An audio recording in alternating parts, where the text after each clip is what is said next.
কথা, আপনাদেরকে ভয়াবহ আপডেট জানাবো। ট্যাগলাইনটা যেমন দেখছেন সেরকম কিছু একটা ঘটতে যাচ্ছে, ইনসাইডে অনেক ঘটনা ঘটছে, সেই ঘটনাগুলো জানবো। তার আগে একটা ফ্ল্যাশব্যাক করব। এই অডিওটা হয়তো বিভিন্ন সময় শুনেছেন, আমি জাস্ট আপনাদেরকে রিকোয়েস্ট করব 40 সেকেন্ডস আমরা একটু শুনে আসি আমাদের এই বোন কি বলেছিল, তারপরে মূল কাহিনী শুরু করব। 40 সেকেন্ড চেয়ে নিচ্ছি আপনাদের কাছ থেকে, অডিওটা শুনে আসুন।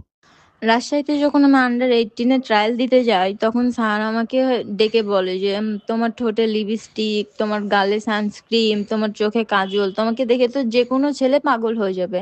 আমি নিজেই তো পাগল হয়ে যাচ্ছি, তো আমি স্যারের এই কথাগুলো ইগনোর করি, কোনো পাত্তা দিই না। পরে হচ্ছে আমাকে আবার কল দিয়ে বলে যে তুমি ঢাকায় আসলে আমার সাথে আলাদাভাবে দেখা করবা, তোমার রুমমেট যখন থাকবে না তখন তুমি আমাকে কল দিবা, আমাকে ফোর্স করবা।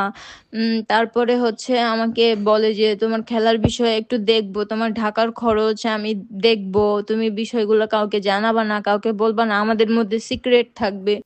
যে রোমান্টিক মানুষটার ব্যাপারে ব্যাখ্যা করছিলেন বা বর্ণনা করছিলেন, অথবা সেই বিরক্তিকর ভয়াবহ অভিজ্ঞতার কথা বলছিলেন আমাদের বয়সভিত্তিক দলের এক ক্রিকেটার, আমি তার নামটা উল্লেখ করবো না, অনেক জায়গায় করা হয়েছে, আমি বলতে চাই না তার নাম, কারণ তিনি ভিকটিম। সেই ক্রিকেটার যার ব্যাপারে বলছিলেন, আপনাদের শুনে মনে হতে পারে যে এটা কি আসলে রোমান্সের কিং শাহরুখ খান তাকে যে কথাগুলো বলছিল, তোমার ঠোঁট সুন্দর, তুমি কাজল দিলে ভালো লাগে, সানস্ক্রিন ইউজ করলেও নাকি ভালো লাগে, মানে বুঝলাম না এটা কোন টাইপের ভালো লাগা। তুমি আমাকে ফোন করবা, আমাকে ফোর্স করবা, এবং যখন রুমে একা থাকবা তুমি আমাকে ডাকবা, এবং তোমার আশপাশে কেউ যেন না জানে। মনে হতে পারে যে এটা কোনো একটা হিন্দি মুভি, বাংলা মুভি, থাকে না হলিউডের অনেক মুভিতে লাভ ইন ফার্স্ট সাইট, প্রথম দেখাতেই প্রেমে পড়ে যায়, এরকম কোনো ঘটনা, এরকম কোনো ঘটনা না।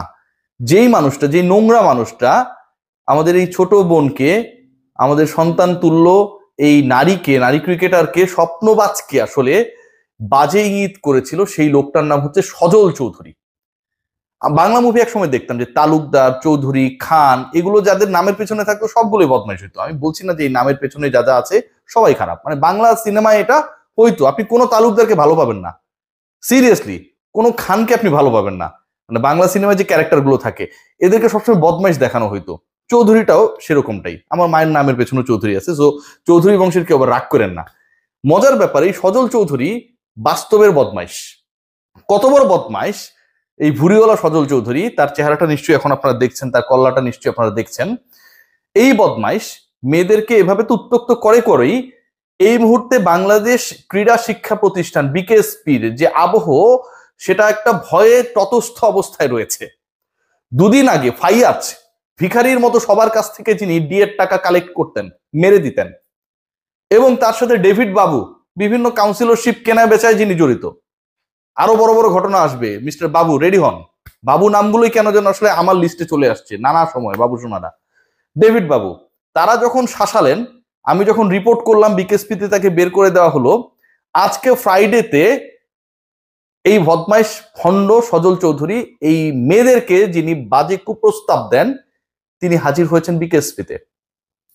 আমিনুল ইসলাম বুলবুল, যিনি ভাজা মাছ উল্টে খেতে জানেন না, ভয়াবহ ভদ্র মানুষ, কোনো কিছুই বোঝেন না, ক্রিকেটের প্রেমে পড়ে গেছেন, বাংলাদেশকে তিনি অস্ট্রেলিয়া বানাবেন। আপনারা মনে করেন এই কথাটা তিনি বলেছেন, আমি বুলবুলের পক্ষে বিপক্ষে বলছি না। অস্ট্রেলিয়া মনে আছে David Warner and Steven Smith test চলাকালে সাউথ আফ্রিকার এগেনস্টে, আমার কাছে যতটুকু মনে পড়ে, ভুলও হতে পারে, সাউথ আফ্রিকা আর ওয়েস্ট ইন্ডিজ, বল টেম্পারিং করেছিল, পদত্যাগ করলেন ক্রিকেট অস্ট্রেলিয়ার সে সময়ের সিইও সাদারল্যান্ড। ক্রিকেট অস্ট্রেলিয়ার সিইও, যিনি মাঠে খেলেন না, যিনি বল টেম্পারিং করেন না, কোনো কিছুর সাথে জড়িত না, তিনি পদত্যাগ করে ফেললেন। অস্ট্রেলিয়ার ক্রিকেটকে বাংলাদেশের ক্রিকেটে রূপান্তরের চেষ্টা বা বাংলাদেশের ক্রিকেটকে অস্ট্রেলিয়া বানানোর চেষ্টা, স্বপ্নর চাপাবাজি করে যে বুলবুল ভাই আসলেন ক্ষমতায়, সেই তিনি এত বড় ঘটনা ঘটার পরেও, এত বড় ঘটনা ঘটার পরেও অস্ট্রেলিয়ার আঙ্গিকে বাংলাদেশের ক্রিকেটকে তিনি তিনি সাজাবেন, এই বাটপারদেরকে, বদমাইশদেরকে, ফাত্রাদেরকে, লুচ্চাদেরকে এখন পর্যন্ত অভিযুক্ত যারা, ভয়াবহ অভিযোগ, এবং এগুলো প্রমাণিত হবে আপনি ফেয়ার যদি করেন। কারণ একজন বলেনি, অসংখ্য মেয়ে বলেছে, অসংখ্য নারী ক্রিকেটার বলেছে। একজন নারী ক্যামেরার সামনে কখন এসে কথা বলে, নিজের বোনের দিকে, মায়ের দিকে, সন্তানের দিকে তাকান না। এরা কেউ কোনো বেনিফিট নেওয়ার জন্য আসে নাই যে এই কথাটা বললে আমি কোটিপতি হয়ে যাব, আমি ভিন্ন দেশের সিটিজেনশিপ পেয়ে যাব, ক্রিকেট বোর্ডের প্রেসিডেন্ট হয়ে যাব। কিংবা কোনো একটা রাজনৈতিক দল জামাতে ইসলামী, বিএনপি বা এনসিপির মনোনয়নে এমপি হব, তা কিন্তু না। কতটা বাধ্য হলে ক্যামেরার সামনে এসে কেঁদে এই লম্পটদের কথা বলে, সেই লম্পটটা এখনো তাদের পদে বহাল। বাংলাদেশকে অস্ট্রেলিয়া বানানোর স্বপ্ন দেখা বুলবুল ভাই, যেহেতু অস্ট্রেলিয়ান টাইমের সাথে আমাদের এই মুহূর্তে 5 ঘন্টা ডিফারেন্স, তিনি সম্ভবত ঘুমিয়ে থাকেন যখন সজল চৌধুরীরা নোংরামি করার জন্য আজকেও বিকেএসপিতে যায়। আটকাতে পারেন না। কালো একটা গাড়িতে করে গিয়েছে, টয়োটা এলিয়ন, নাম্বারটা আমি এখনো পাইনি, স্যাটেলাইট থেকে ভালোভাবে আসে নাই। সেটাই করে এক মাঠ থেকে আরেক মাঠে গেছেন, হাঁটেন নাই এবং খুব তাড়াহুড়ার মধ্যে ছিলেন যদি ছবি আমি পাওয়া যাই। সেটা তো আমি পাবোই, আপনি ওখানটায় গেছেন আমি পাবো না? ভাবতে পারেন বাংলাদেশ ক্রিকেটের সাথে জড়িত মেয়েদেরকে কি পরিমাণ pressure from the mother organisation Bangladesh cricket board থেকে দেয়া হচ্ছে। টেকনিক্যালি সজল চৌধুরী, ফাইয়াজ, ডেভিড বাবুরা মেয়েদেরকে এখনো অ্যাকিউজ, যারা আরো 8 দিন আগে যারা অ্যাকিউজ, তারা এখন পর্যন্ত ওএসডি না। এই যে কমিটি করা হয়েছে, এই কমিটি কি করছে, এটাও কিন্তু একটা বড় প্রশ্ন।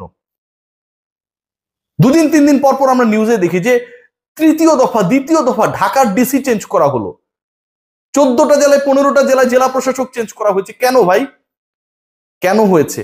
তারা তো কোনো অপকর্মে অ্যাকিউজ না, দায়িত্বই পালন করছেন আমাদের যারা সম্মানিত জেলা প্রশাসক। কারণ সামনে ইলেকশন, জায়গাগুলোকে নিউট্রাল আরো বেশি রাখা যায় কিনা, সরকার সেটা করছে। অথচ যারা অ্যাকিউজড, যাদের বিরুদ্ধে এরকম লাম্পট্যের অভিযোগ, সেই লম্পটরা বাংলাদেশ ক্রিকেট বোর্ডে শপথে থাকে, বিকেএসপিতে যায়, মেয়েদেরকে শাসায়, আর বুলবুল হচ্ছে বাংলাদেশকে অস্ট্রেলিয়া বানায় ফেলবে। মারহাবা ভাই, মারহাবা। আইসিসি এই মুহূর্তের যে খবর আমার কাছে রয়েছে, আমি আমার কানেকশনে খবর নেওয়ার চেষ্টা করি। এই যে ঘটনাগুলো ঘটেছে, Jahanara is not only a case. Jahanara কিন্তু একটা সিঙ্গেল কেস না। এখানে রোমানা স্টেটমেন্ট দিয়েছে, খাদিজাতুল কোবরা স্টেটমেন্ট দিয়েছে, টুম্পা স্টেটমেন্ট দিয়েছে, হচ্ছে ক্রিকেটার হ্যাপি। আমরা যদি খেয়াল করে দেখি, স্টেটমেন্ট দিয়েছে আদুরি, অসংখ্য ক্রিকেটার, শুকতারা, অসংখ্য ক্রিকেটার কথা বলেছে এই লম্পটদের এগেনস্টে, এই প্রসেসের এগেনস্টে। এই মুহূর্তে যিনি ক্যাপ্টেন্সির আড়ালে পুরো দলটাকে ফ্রাঙ্কেনস্টাইন স্টাইলে চালান, তার এগেনস্টে বাংলাদেশ ক্রিকেট বোর্ড সেই ক্যাপ্টেনকে, who is not the formal part of NCL, বিকেএসপিতে থাকার ব্যবস্থা করে দিয়েছে এবং সেখানটায় তিনি মোবাইল চেক করেন।